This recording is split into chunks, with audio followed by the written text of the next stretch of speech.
Terno e perturbador, este livro é uma ficção criada a partir de um dia trágico, que realmente aconteceu. O massacre de Realengo, como ficou conhecido, o atentado a uma escola do subúrbio do Rio, em que um ex-aluno matou 12 estudantes, a maioria meninas, em 7 de abril de 2011. Não é um livro sobre o massacre, mas sobre a amizade. Quer saber mais sobre essa história? Venha comigo!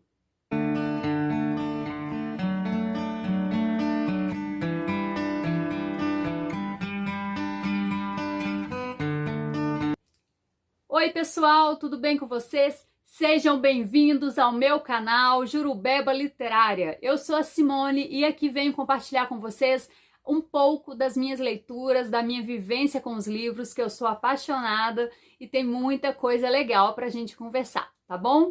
Claro que eu tinha que começar por este livro, O Pior Dia de Todos, que eu fiquei apaixonada, maravilhada com a escrita da escritora Daniela Kopch. Na verdade, a Daniela é jornalista, ela que fez a cobertura, é uma das jornalistas que fez a cobertura do atentado em 2011, e ela conversou com muitas crianças, teve uma vivência com aquelas pessoas de perto, e em 2019 ela lançou o livro.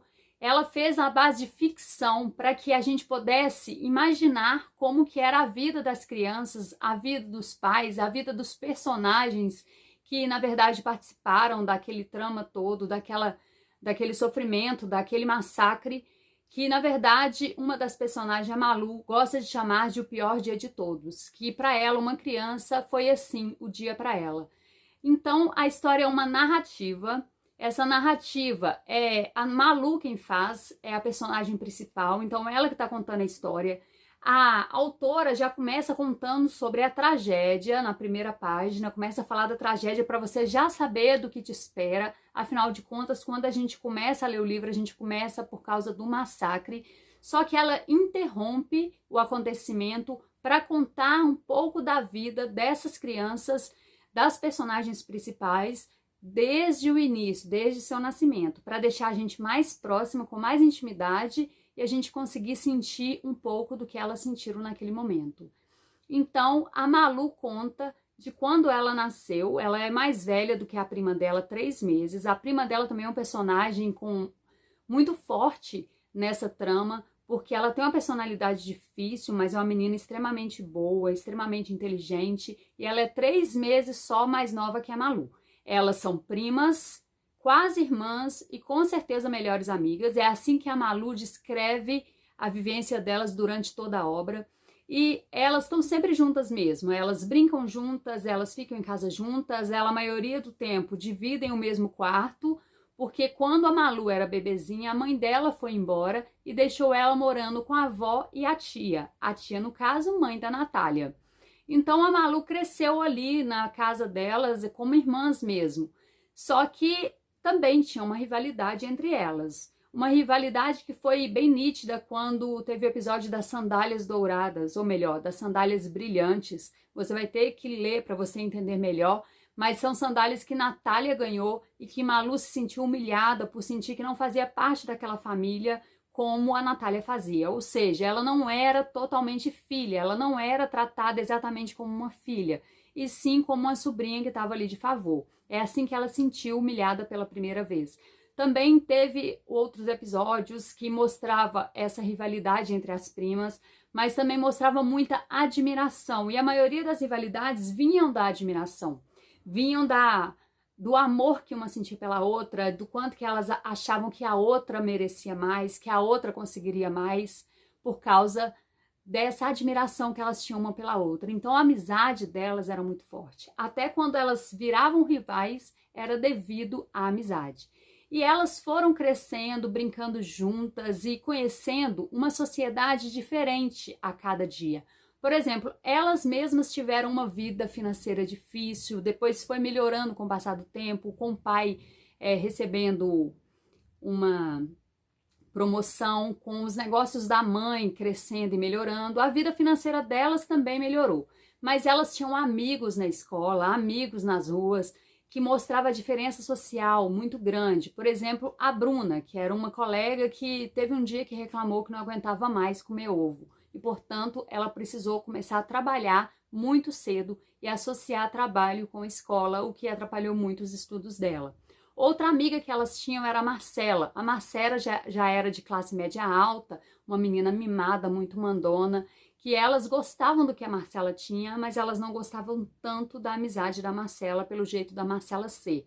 E ali tem toda uma trama com a família da Marcela, está bastante presente na vida delas e também no comportamento delas altera um pouco essa convivência com a Marcela. E isso fica muito bem descrito e muito bem engajado ali dentro do texto.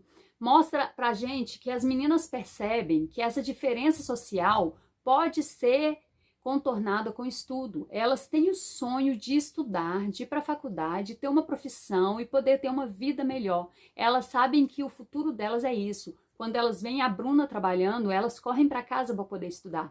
E elas estudam com dificuldade, pois os sons dos vizinhos, com várias músicas misturadas, porque elas moravam na periferia, o som dos vizinhos entravam dentro da casa delas e atrapalhavam o momento que elas estavam tentando estudar. Mas isso não fazia com que elas desistissem, de jeito nenhum. Cada vez elas estavam tentando engolir mais os cadernos. Mesmo que acontecessem algumas coisas que as desanimassem, logo depois uma incentivava a outra. O fato de uma estar estudando muito levava com que a outra não quisesse ficar para trás e acabava que uma incentivava a outra.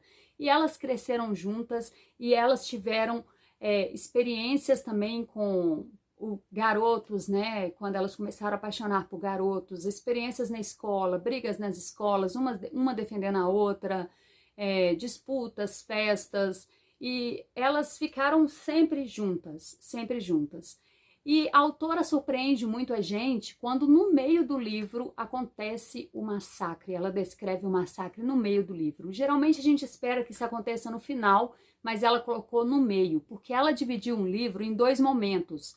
Parte 1, que é a infância, e parte 2, o fim da infância. O fim da infância, logicamente, descreve o atentado e o pós-atentado. Então a gente consegue ter um pós ali para a gente ver o que aconteceu com as famílias das crianças que morreram, o que aconteceu com as crianças que sobreviveram a esse atentado, como que foi a vida deles depois. A gente consegue ter uma visualização de como pode ter sido. Claro que é uma ficção, a maioria das partes ali foi criada para a gente poder entrar no texto e viver com eles. O momento do atentado foi descrito daquela forma mesmo, ela pegou de acordo com a narração das crianças que ela entrevistou, dos professores que ela entrevistou, mas todo o resto foi uma trama de ficção e ela conseguiu juntar muito bem as duas partes e fazer com que a gente entrasse naquela história com todo o nosso coração e saber que todas aquelas crianças tinham uma vida, tinham uma história, tinham dores, tinham sonhos. Todas aquelas vidas perdidas em 2011 tinham uma vida inteira por trás. Porque a gente vê só como números, né? São 12 crianças, 10 meninas e 2 meninos, mas na verdade não são simplesmente 12 crianças. São 12 vidas, com 12 famílias, com milhares de amigos, com milhares de pessoas que amavam, com milhares de sonhos. Então, Daniela, você está de parabéns, eu sou realmente a sua fã, foi seu primeiro romance, mas me deixou maravilhada, eu fiquei apaixonada com a sua escrita, com a sua forma de expressar, com todo o carinho e respeito que você usou em toda a narração para poder exemplificar como que era a vida de alguém antes e depois de uma tragédia dessas. Então, para terminar, eu vou falar com vocês uma frase que a professora Márcia Lisboa colocou no livro. Segundo ela, a autora transforma uma história terrível em um hino à vida. E com essa frase eu termino com vocês, indicando, leiam este livro, porque eu li 2 vezes o e-book, mas eu vou comprar o livro físico, porque esse livro merece um lugar especial na minha estante. De todo o meu coração para vocês, eu deixo a minha indicação. Aguardem o próximo livro. Obrigada por virem ao meu canal. Beijos! Tchau!